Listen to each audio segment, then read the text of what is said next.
I am very impressed. There are two new to me people. Herland is from Norway and has a record of an outstanding number of interviews. She's a very good interviewer, and her selection for whom to interview has been outstanding.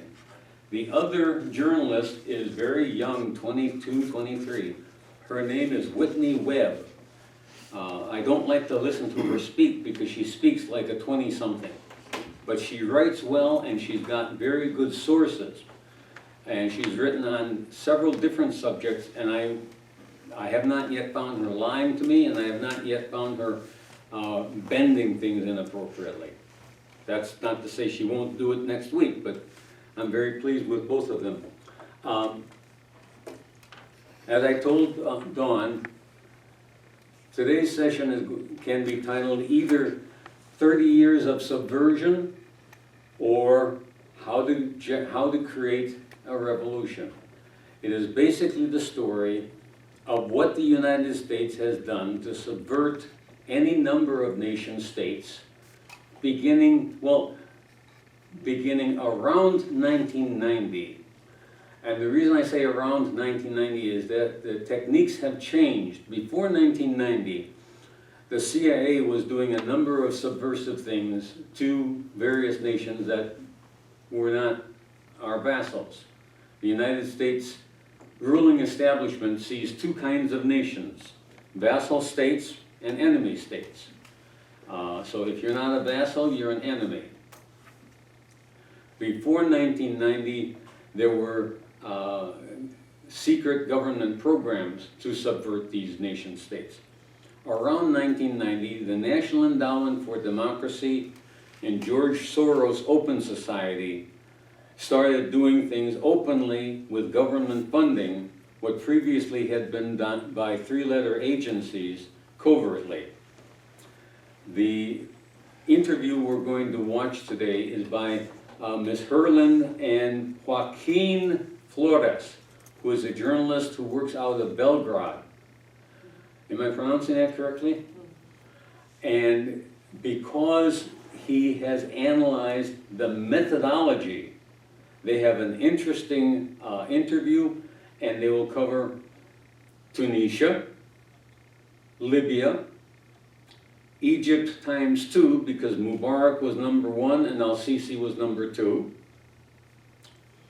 Syria, Yugoslavia, and Ukraine. I don't think I'm missing any others, but if they add something else. But the methodology is identical. The methodology is recruiting people from those nation states who are unhappy about the price of bread, the price of gasoline, their favorite singer not getting on television enough. They cultivate them, they finance them, and then under given certain signals, they get them out into the streets. Then they have photographers and journalists interviewing the right ones, the very special ones, who are going to give the journalists and the TV cameras the message that we want these people out. It's part of winning the hearts and minds, especially the minds, of the Western public. As a matter of fact, I left one out that they don't discuss. You may recall that a couple weeks ago, very shortly before the assassination of Soros. Yes. There was a riot outside the American embassy in Baghdad. That was also generated because the United States wanted to put pressure on the premier of Iraq to do certain things vis-a-vis the economy. So the methodology is the same. The goal for each of the revolutions is regime change or regime modification, getting a non-compliant regime to be compliant. with that as introduction,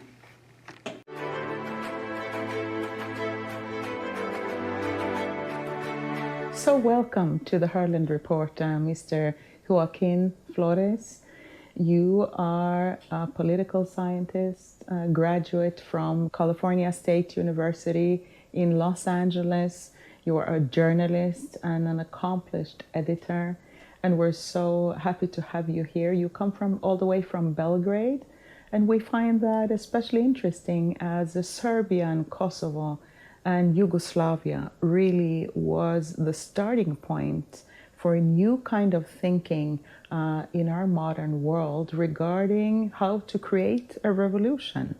And we know about Gene Sharp and his book about the same theme, and we're going to discuss now how this all happened and details around what went on as we saw revolutions created both against Milosevic in Serbia and the aftermath of that. It wasn't exactly non-violent, as Gene Sharp and other authors spoke of. We also saw the Arab Spring, which very effectively turned into an Arab winter.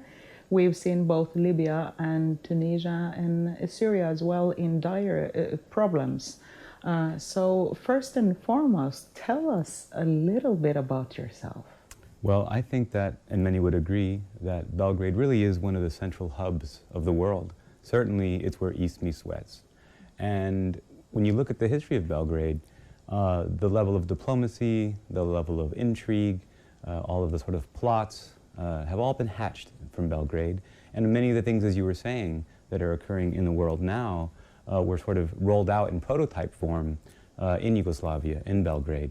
And so when we look at what is happening in Belgrade and why Belgrade is so central, we can really begin to understand the color revolution phenomenon. We can understand the EU. We can understand NATO and the relationship between the two. And we can even begin to see some of the cracks between the EU and NATO happening surrounding Serbia.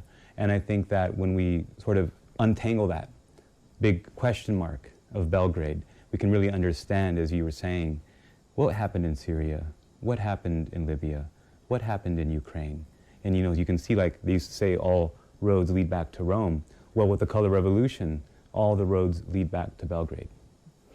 Certainly so, and many have spoken of the dramatic change in foreign policy that came out of the 1993, even before could be argued. A senator or a former senator, Ron Paul, argues that it went all the way back to the New Deal in the 30s in the United States with the growth of the Federal Reserve and many issues there. But if we look at the changes in foreign policy in the United States with Paul Wolfowitz and the crew from 1993 and onward, Serbia becomes very central because this was really Yugoslavia and the Kosovo War in Serbia was really the first time we saw, what can we say, a Right. planned revolution. A planned revolution, and that is so very interesting. You know, Yugoslavia had one of the most dynamic and growing economies in Europe, and there was certainly a plan hatched as early as the mid-70s at least, that they knew that eventually Tito was going to pass away, and then they said, well, once he passes away, we're going to put our people and our pieces together, and we're going to start to sort of break it apart from the inside using a playbook. It's a science, it's an art, but it's also a science. And the science to this is really sort of understanding and unraveling the socio-political, ethnological dimensions of a society, because you can always take a country and break it apart further. You could always take the French and you could break the South from the North. You could take Brittany, separate it from Paris and so forth. You can take any country that you can see in Spain today with separatism, or in Italy, right? Venice should be a country. So these are interesting debates in times that we live in, but we can see that this happened in Yugoslavia when they broke it apart into its old constituent parts. So it's, now as a process, it's planned. And I think that the most important thing for people to understand today is that what they are seeing, whether it was in Yugoslavia in the 90s and the war that happened as you were describing, or in Libya, or in Syria and Ukraine, is that they were not spontaneous uprisings of people. Someone like myself with 20 years experience in community organizing, who spent 7 years in labor unions organizing, we know that all these things are planned because we have to do the turnout and organize the people to turn out. They don't show up unless they are called and planned, and you bust them in. You have to bring sandwiches, you have to do the phone calls, and it's a whole process. And there's graphs and charts, there's war rooms, maps, and it's not just like you know, thousands of people are mad about something and they show up spontaneously. That's the great mythology that they're teaching right now in the West about democracy, is that these uprisings are spontaneous. Now, people have legitimate concerns. People have legitimate grievances, but they don't just manifest on October 1st, you know, in Central Square without millions and millions and millions of dollars spent to plan it. Hundreds and hundreds, even thousands of professional organizers on full-time salaries to make that happen. So it's a really interesting process, and we see it happening everywhere. Yes, and it seems to be a somewhat more modern method that we've seen in recent years. Although one would have to say, if you look at South America and what has been happening there for many years as well, of course, yes, foreign agents, and this goes for the KGB in the olden days, and you know, I mean, of course, and also the MI6 and MI5 and all. Right. So that's quite clear. It's always been going on, some organizing of revolts and that kind of thing. But right, it seems to be, watermark really. Yes. On the Serbian movement back in the day, and we've discussed too the growth of the Otpor. Right. Right. And please tell us a little bit about that, because that's vital to understand Yes, for the viewers. Absolutely. So, as you were describing quite well, of course there's always been agents, MI5, MI6, CIA, KGB, whatever, and their job was to go into a country, make contacts with elites, and to try to get some portion of the elite to turn against the main group of ruling elites. So it was always to create an intra-elite fight. And then you have a coup. You might result in a military dictatorship or some kind of democracy. Whatever it is, it was according to the needs of the greater power organizing the change of government, the regime change. But what has happened in the last 30 years is that the science of community organizing was used to sort of create this veneer of a popular democracy movement happening.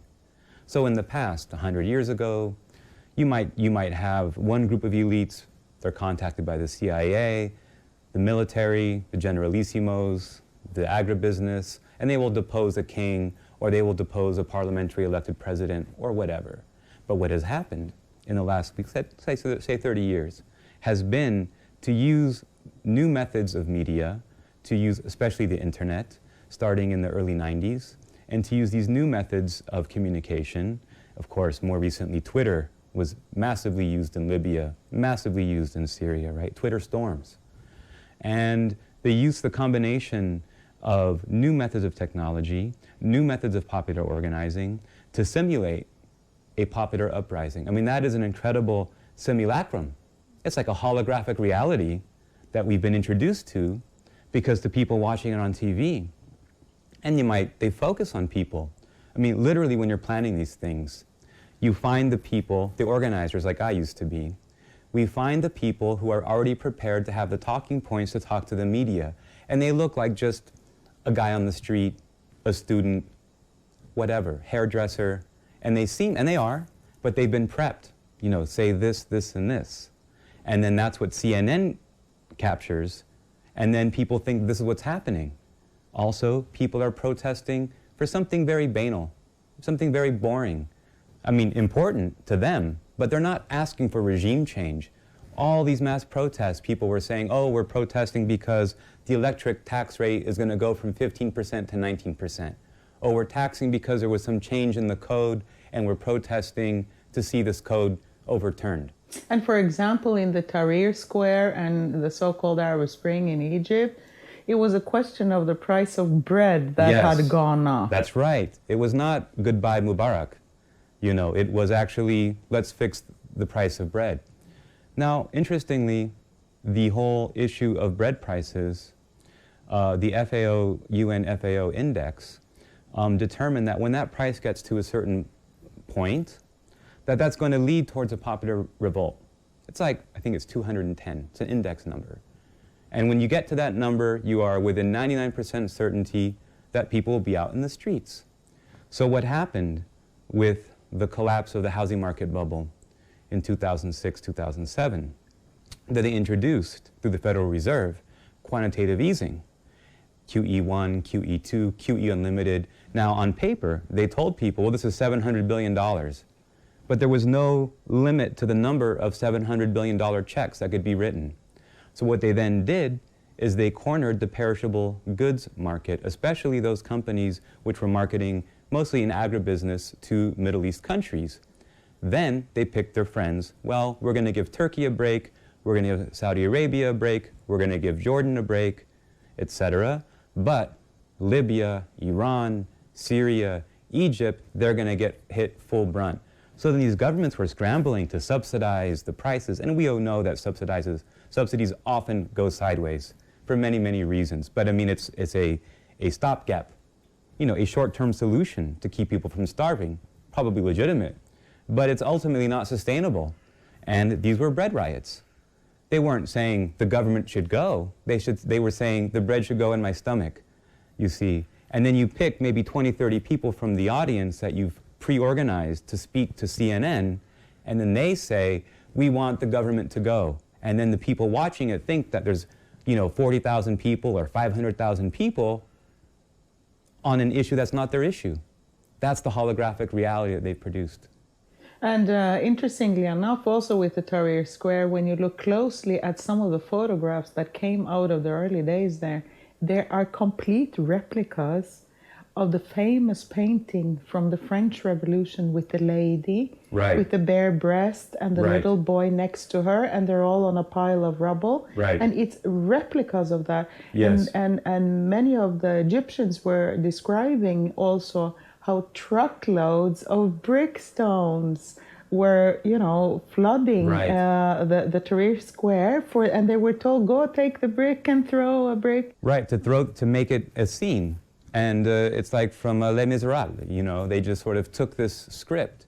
And an interesting fact as well was how Yusuf Qaradawi, the Qatari-based head of the Muslim Brotherhood, was flown in on Fridays to hold Friday prayer on the Tahrir Square. So a small signal of which kind of driving forces also were interested right, in removing Mubarak and creating the situation, which we yes, obviously know since the Muslim Brotherhood right, took power there later. And these people are, well, if we were to politically define them, I mean, they're quite reactionary. They're Islamists, they're Salafists. And what they were able to do also from Qatar, the Al Thani dynasty owning Al Jazeera, which they took from the BBC, MI6 project, and then they made this sort of, gave it this whole kind of left-wing popular veneer that the Islamists in the streets were actually crypto-socialists or unconscious socialists, that this was actually a proletarian revolution. So then they got all the Western Trotskyists and anarchists and youth from the left to think that what they were seeing was a left-wing democracy socialism movement, when in fact it was, well, the unconscious part was an honest bread protest. And those people legitimately were hungry. But the activists were Islamists. I mean, the ones who are head chopping today in Syria, same guys. And yet they had the talking points set up so that they could speak in the language of the left to Western audiences. So it's interesting you mentioned the French Revolution, because this was like stage managed by Westerners from the school of Gene Sharp and so forth. And as we were saying, these roads lead also back to Belgrade, because Otpor originated there and was developed upon the community organizing playbook by Saul Alinsky. And Saul Alinsky, what his major contribution was that would ultimately become a weaponized U.S. foreign intelligence project, led in part intellectually by Gene Sharp, but really operationalized by his proteges like Sergeant Popovich, that you can take a segment of society and you can exploit many, many interesting aspects of what it means to be a human being in society, because people have many different frustrations. There are family frustrations, psychosexual frustrations. People have ambiguities about their sexuality. People have questions about the nature of class systems. Are the rich rich because they're greedy? Is it because they work harder? Is it because they're corrupt? You know, what is it? And there's these tensions in society. And then people internalize these tensions. You know, they may have romantic failure. They may have just random histrionic fits. And then these are politicized, right? They're weaponized into, and then you mobilize millions of people in the streets. Each has their own little drummer that they're marching to, right? But then the organizer's job, like my job used to be, to put a big banner so then the CNN says, this is everyone's out here for one thing. When you look closely into the Otpor, as it was first called, I remember, it was actually two brothers who in 1998 just felt, you know, I mean, they were opposed to the Milosevic government and wanted change, like you so say, that there's always people. Yes. And the opposition in a country is a healthy thing. Yes. It's an excellently good thing to have, but Yes. the problem is maybe that foreign forces come in and play on that. Yes, they manipulate it. Yes, and they Yes. got in touch with some of the Americans who came there and taught them basically how to make a revolution. That's right. And it's interesting, then the organization changed names to Canvas. Now Canvas, yes. Yes, and then it became quite a large network there. Yes, yes. Which developed further on the basis of, and it's interesting for the viewer to buy the book of Gene Sharp, How to Make Revolution, something Yes. like that. You get it on Amazon. Yes. And it's really explained very carefully, non-violent revolution. Then of Yes. course it turns violent Right. later That's at the a later secret. stage. Shh. Right. Yes, let's not talk about that. But Right. it's interesting, and that same canvas methods used in Belgrade to overthrow Milosevic at the time was applied on the Arab Spring, both in Tahrir and several of the other Arab Right. nations at the time, and also in Libya, as a matter of fact, and again also in Syria, although it failed in Syria, Yes. as we all know now. Right. But it's interesting how It is. structured this Yes. all is. That's the key. It's very structured. And there's a science to it. Like an art, but a science. And I think that when you begin to deconstruct what happened with Otpor, now Canvas, you can see in the symbolism, you can see, well, there's the 192 methods of non-violent strategic organizing, 192 different sort of tactics that you can apply. There's like a list of books, like you said. There's also what Sergej Popovic has written in English is available and can be downloaded. So this is not conspirology. You know, this is not my theory or your theory. This is actually how it's done. Right? Things have to get done a certain way.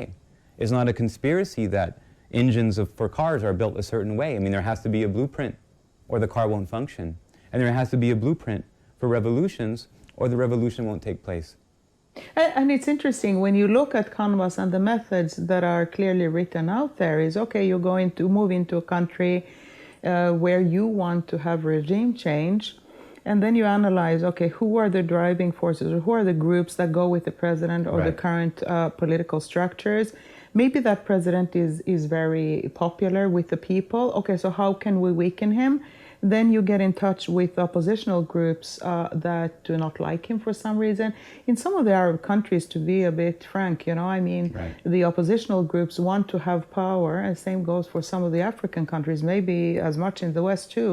They want to get to the power in order to Yes. take the money because Right. they're tired of watching the Right. current elite taking all the That's money. it. So sometimes you even have oppositional groups. That's really the basic, Right. thing of it.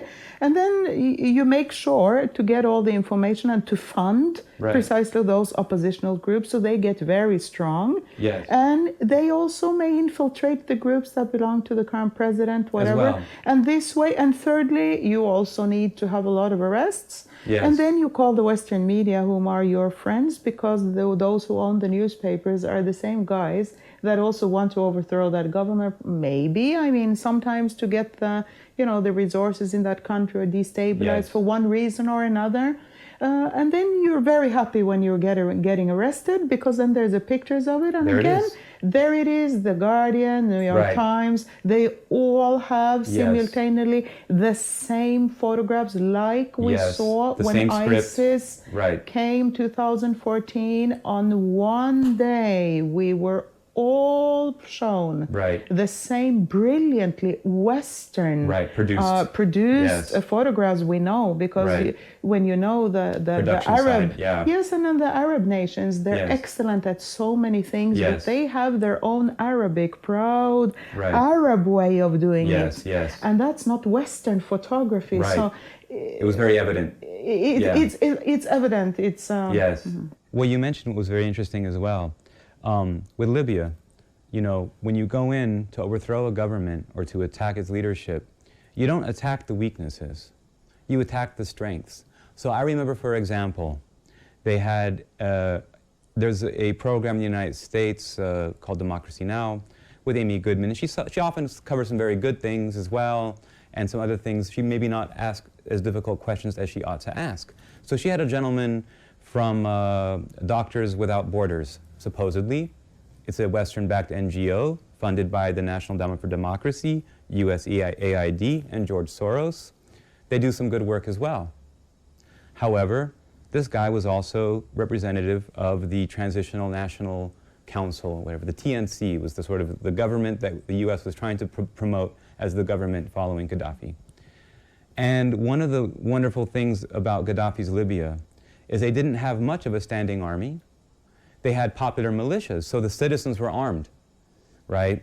So you had the right to bear arms, you had popular group committees, and if the country was going to get attacked, the citizens go to the weapons depot, they get the weapons, everyone's trained in weapons. This gentleman was actually on the air attacking this very democratic and very healthy aspect of Libyan society and saying, well, the main problem is that Gaddafi doesn't even have an army. You know, this is why we need to overthrow Gaddafi, because it's not safe, because he doesn't even have an army. So now you have a dictator that doesn't have an army? I mean, what argument were they really making? I mean, they really fall over themselves trying to make these arguments. Or in Tahrir Square, they tried to say, oh, this is a popular left-wing democracy movement against Mubarak. Now, many people didn't like Mubarak for many good reasons. In many part, especially among religious communities or those who have sympathies towards the Palestinians, of course Mubarak has had a very centrist or realistic policy towards Israel and cooperated towards closing down tunnels and so forth, so that Palestinians under blockade couldn't get things from Egypt. So many people in Egypt and many people in the Arab world have sympathies towards the Palestinians, for example. So they didn't like Mubarak. But what they attacked him for was that he refused to mobilize support to attack Syria. So they had to get Mubarak out. It wasn't just the reasons that we were told. So this whole axis and the way it spins around, and when you really dig in the way that people should, I think there's so many levels and so many layers. And what we find most disturbing in global media coverage, East and West, but especially in the West today, is the superficial treatment. And we're just supposed to take this very, very simplified people versus power, goodies versus baddies, you know, the people in power are always wrong. And I think it really plays upon mass psychology and Freudian psychology. You know, really plays upon our desire, because many people are living unfulfilled lives. And we really have a crisis in the West, I think, as well, where we don't really have the sort of purpose and meaning in our lives that we want. And when another group comes in and says, oh, these are political problems, these can be solved through overthrowing the government, this really resonates with people. And what's interesting is that it resonates less with people in the countries that are having the color revolutions. It resonates more with Western audiences who are projecting their neuroses onto foreign populations. They have their own reasons. So there's kind of, as you said, westernizing the reasons. It's actually Orientalism.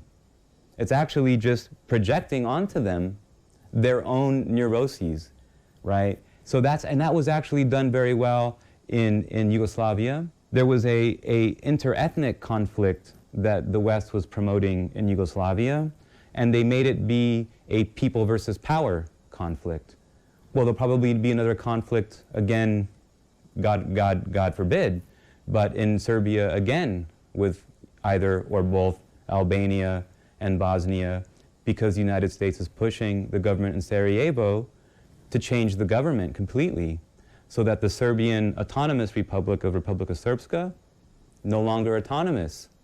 Well, the Russians already said in 2014, Lavrov said, should Sarajevo foolishly take the American advice and change the constitution from a federal system to a unitary state, where no longer will the Serbs have their own autonomous government?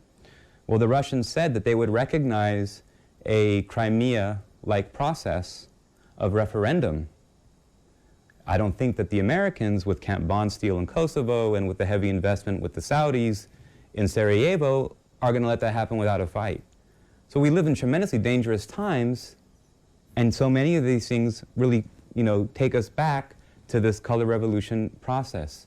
And on that note, Mr. Joaquin Flores, thank you very much for your contribution in discussing how to make a revolution, and we shall continue in yet another program with the same topic. Thank you.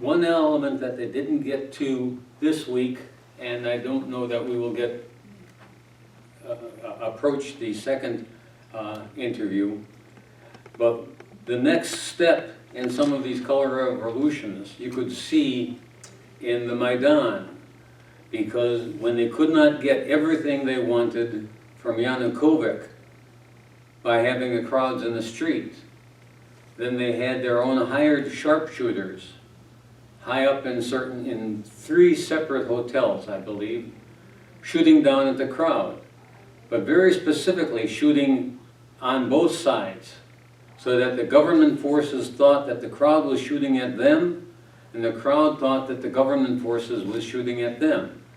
So of course, minor chaos turned into major chaos, turned into a situation where Yanukovych fled because he was unwilling to fire on Ukrainians, but the United States forces were not at all loath to fire on both sides. When they don't get everything they want by revolution, they're perfectly willing to take up further forms of violence. I'm going to stop there. This is a short session today, and I'm open for questions. I want to call attention to one element, and Joaquin pointed to the fact that this form of attack is intentionally creating what he calls a holographic reality. And the war really is now for the minds of people. And the holographic reality is being created for Western minds. Western politicians have already been purchased, body and soul. The CIA told that to Paul Craig Roberts 40 years ago. And we're going to be looking further at how they are capturing our minds. Thank you. Thank you, Dawn. You can turn the lights on. And as far as, unless there are questions, well, you can go ahead. I do. In there they said there's a definite difference between the Arab media and the Western media. So what does he mean? The Arab media, I'm not sure what they meant, but what I will interpret that as meaning, the Arab media is reporting what is happening. The Western media is reporting what they want you to see as happening. I'll give you an example. Everywhere in the West, it was reported that Osama bin Laden died something like 2009 or something like that, correct? His obituary was printed in a Cairo newspaper in 2002. And I think it was printed in a Pakistani newspaper in the same year. He died of kidney failure within 60 days of 9/11. He was in an American hospital getting treated for kidney failure, receiving dialysis on September 10th of 2001.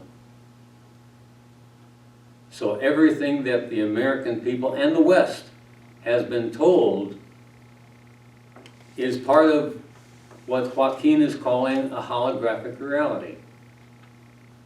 And that holographic, there's an essay by Wayne Madsen that we will be dealing with in one fashion or another in the next few weeks.